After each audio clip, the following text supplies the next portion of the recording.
Hello MotoGP fans, welcome back to ZNGP Today. Fresh off a challenging start to 2025, KTM's wunderkind Pedro Acosta has sent a clear message. His goal isn't merely to chase down Marc Márquez, it's to be worthy of battling him on equal footing, even if that means tasting defeat. Speaking with Mundo Deportivo, the 20-year-old Spaniard reflected on his meteoric rise, KTM's current woes, and the all-important next chapter of his MotoGP career. The Andalusian sun is set to blaze not just on track but in the stands this weekend, as the Circuito de Jerez, Ángel Nieto hosts Round 5 of the 2025 MotoGP World Championship. For the first time in its history, every grandstand ticket has been snapped up, leaving only a few pelousse spots for latecomers. From Friday's free practice through Sunday's flag-to-flag thriller, all eyes will be on Marc Márquez's quest for further dominance, and an array of storylines that make Jerez the sport's most electric stop. As Ducati and Marc Márquez continue to headline MotoGP headlines, Yamaha has quietly shown flashes of promise. Fabio Quartararo's surprise front row in Qatar and strong fifth-place finishes from both Quartararo and Jack Miller. Yet every sign of progress has only sharpened calls within the Yamaha paddock for the overdue switch to a V4 engine. After limited laps on the prototype in Sepang and a more extensive shakedown at Valencia, the message is clear: the V4 can't come soon enough. On the Motorsport Republic podcast, World SBK rider Scott Redding pulled back the curtain on one of MotoGP's most compelling comparisons, Marc Márquez and Casey Stoner. According to Redding, the six-time Premier Class champion didn't just idolize the Australian, he absorbed his riding style. As Márquez eyes a potential ninth title, Redding insists the Cervera native's entire approach to racing carries the unmistakable DNA of a younger Stoner. Don't forget to click subscribe button and the bell icon for MotoGP news update.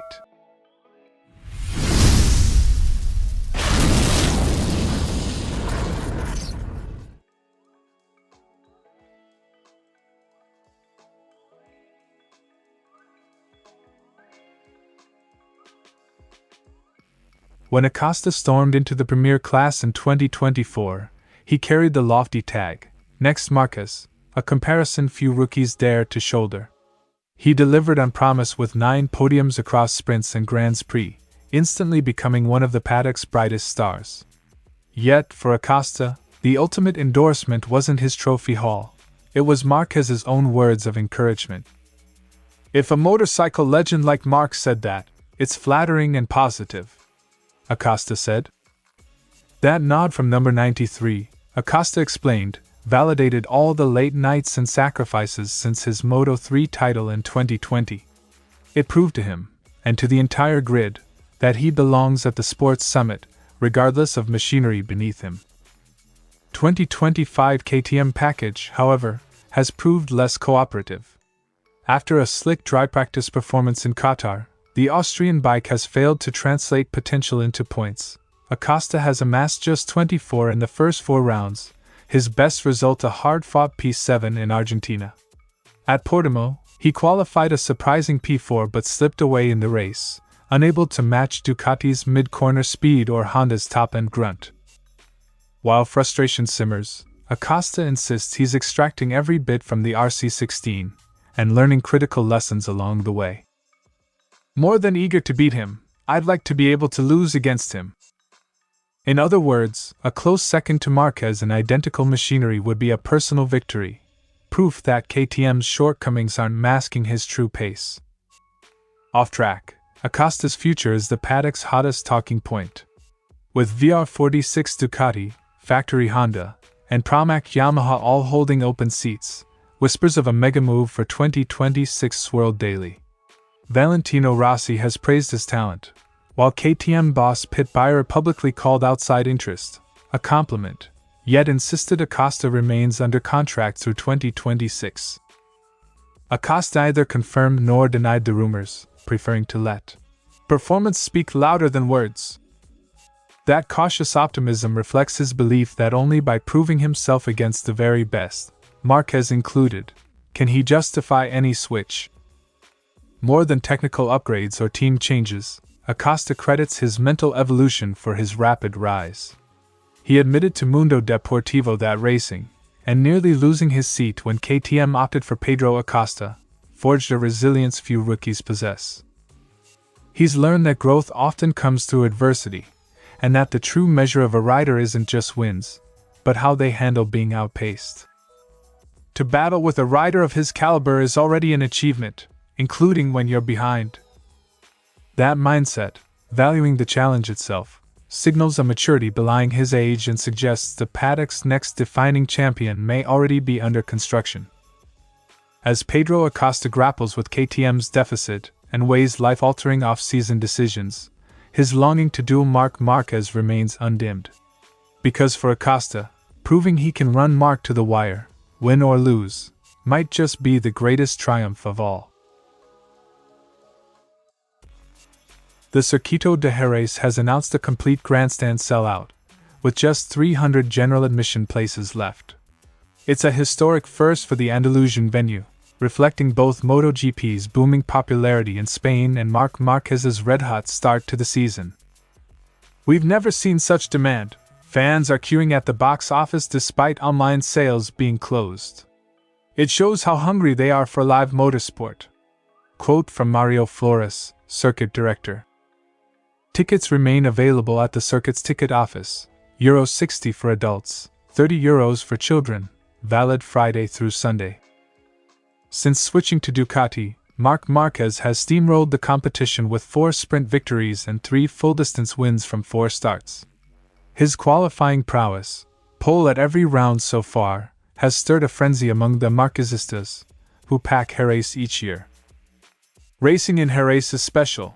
Its atmosphere is unlike anywhere else. To see the grandstands full makes you want to deliver the best show possible, Marquez said. While Marquez headlines the weekend, fellow Spaniard Alex Marquez sits second in the standings, his consistency earning him a legion of supporters at home. Pecco Bagnaia, a 2-time Jerez winner, also arrives determined to reclaim form on a circuit that suits his aggressive style. Jerez is my home crowd. I can feel their energy all weekend long. Beating Marc here would be unforgettable, Alex Marquez said. Adding spice to the grid, Espargaro returns as a one-off Honda wildcard, the veteran's first MotoGP appearance since retirement.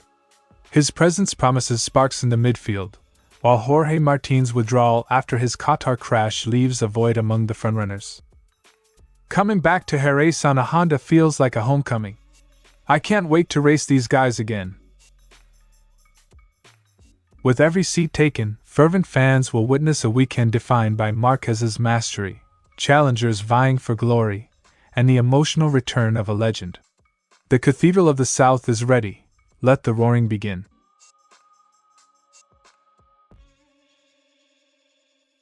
At Coda, Quartarero's P5 was Yamaha's best non-Ducati result, replicated days later by Miller's Pramac Run M1 in Qatar.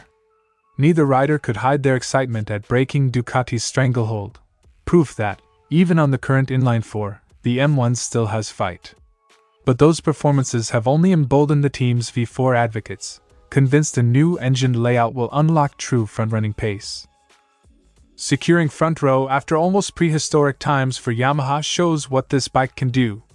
Imagine that with a V4 under us. Quartarero's statement.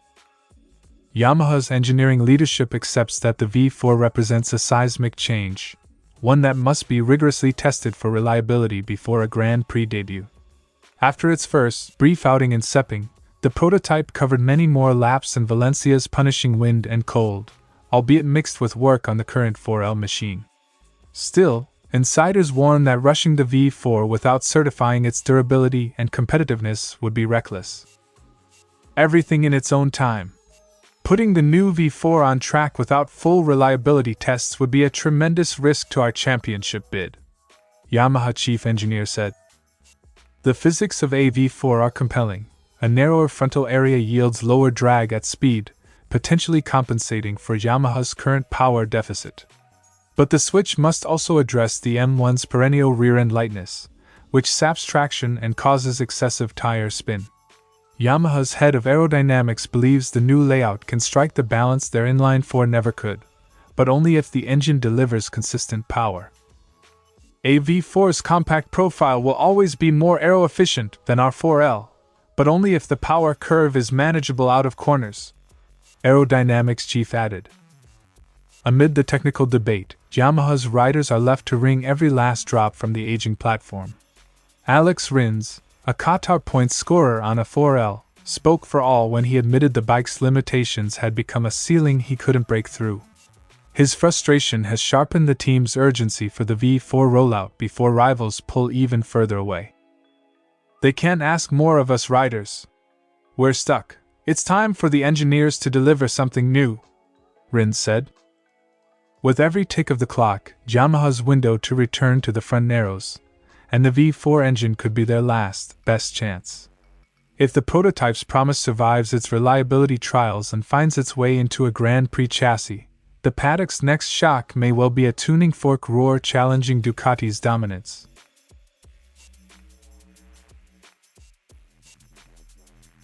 Marc Márquez may now be the man to beat, but Scott Redding believes his style was heavily shaped by the one rider who came just before him, Casey Stoner. The Brit recounted how Márquez, upon entering MotoGP, fixated on Stoner's data and mannerisms on track, even though their paths never crossed as Repsol Honda teammates due to Stoner's early retirement. From what I've heard, he only had Casey in mind, and in fact he rides like him.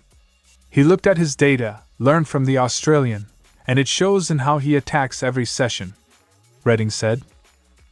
Redding highlighted Phillip Island, particularly Turn 3, as a shrine to Stoner's influence on Márquez.